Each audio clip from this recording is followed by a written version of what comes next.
எல்லாருக்கும் வணக்கம். நம்ம இன்றைக்கி திணை கருப்பட்டி லட்டு தான் பார்க்க போகிறோம். இதுக்காக 1 கப் தினை மாவு எடுத்து அது சிம்மில் வச்சு 5 நிமிஷம் நல்லா ரோஸ்ட் பண்ணி எடுத்து வச்சுருக்கேன்.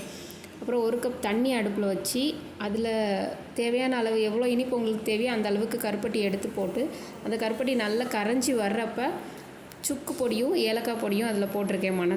கொஞ்சம் மணம் இருக்கிறதுக்காக நல்லா கொதித்து அது அந்த பாகுபதத்துக்கு வர்றது வரைக்கும் அதை கிண்டிக்கிட்டே இருக்கணும். இன்னொரு இதில் கடாயில் நெய் விட்டு அதில் முந்திரி மட்டும் போட்டு லைட்டாக ப்ரௌனிஷாக வர்றது வரைக்கும் வறுத்து வச்சுருக்கேன். இது எல்லாத்தையுமே நம்ம வறுத்து வச்சு அந்த மாவில் கொட்டி கிளறி வச்சுருங்க.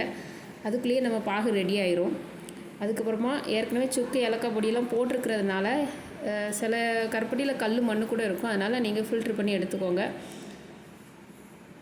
ஃபில்ட்ரு பண்ணி எடுத்து அந்த இதை பாகு ஊற்றி தான் நம்ம அந்த தென்னை இதில் ஊற்றி லட்டு பண்ண போகிறோம். மொத்தமாக ஊற்றிடாதீங்க, கொஞ்சமாக ஊற்றி கிளறிட்டு அதுக்கப்புறம் தேவைன்னா மறுபடியும் கிளறிக்கோங்க.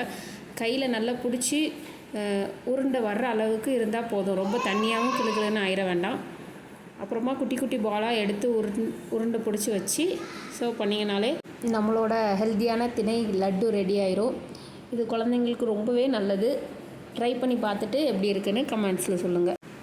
இப்போ தான் ஃபஸ்ட் டைம் நம்ம சேனல் பார்க்குறீங்கன்னா சப்ஸ்கிரைப் பண்ணிக்கோங்க. ஏன்னா அடுத்தடுத்து போட ரெசிபீஸ் எல்லாம் உங்களுக்கு தானாகவே வர்றதுக்காக அப்படியே நோட்டிஃபிகேஷன் பெல் பட்டனையும் கிளிக் பண்ணி வச்சுக்கோங்க.